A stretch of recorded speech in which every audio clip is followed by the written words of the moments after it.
The Lord be with you. I'm Deacon Keith Fournier, and our first reading is taken from the book of Deuteronomy. And now, Israel, listen to the laws and customs which I am teaching you today, so that by observing them, you may survive to enter and take possession of the country which Yahweh, God of your ancestors, is giving you. You must add nothing to what I command you, and take nothing from it, but keep the commandments of Yahweh your God, just as I lay them down for you. Keep them. Put them into practice, and other peoples will admire your wisdom and prudence. Once they know what all these laws are, they will exclaim, "No other people is as wise and prudent as this great nation." And indeed, what great nation has its gods as near as Yahweh our God is to us whenever we call to him? And what great nation has laws and customs as upright as the entirety of this law which I am laying down for you today? And our response is taken from Psalm 15.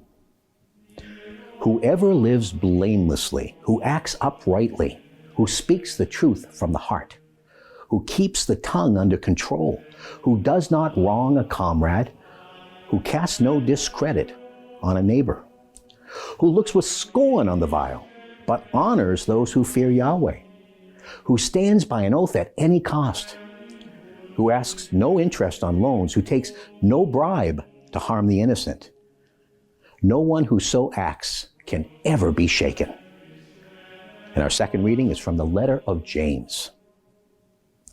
All that is good, all that is perfect, is given us from above. It comes down from the Father of all light. With him there is no such thing as alteration, no shadow caused by change. By his own choice, he gave birth to us by the message of the truth, so that we should be a sort of first fruits of all his creation.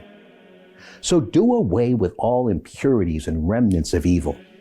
Humbly welcome the word which has been planted in you and can save your souls. But you must do what the word tells you, and not just listen to it and deceive yourselves.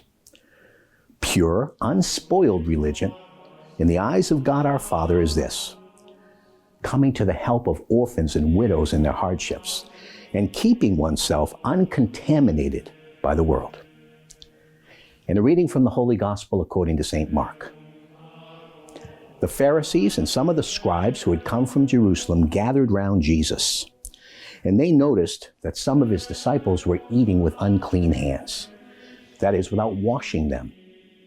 For the Pharisees and all the Jews keep the tradition of the elders and never eat without washing their arms as far as the elbow. And on returning from the marketplace, they never eat without first sprinkling themselves. There are also many other observances which have been handed down to them to keep, concerning the washing of cups and pots and bronze dishes. So the Pharisees and scribes asked him, "Why do your disciples not respect the tradition of the elders, but eat their food with unclean hands?" Jesus replied, "How rightly Isaiah prophesied about you hypocrites in the passage of Scripture, 'This people honors me only with lip service, while their hearts are far from me.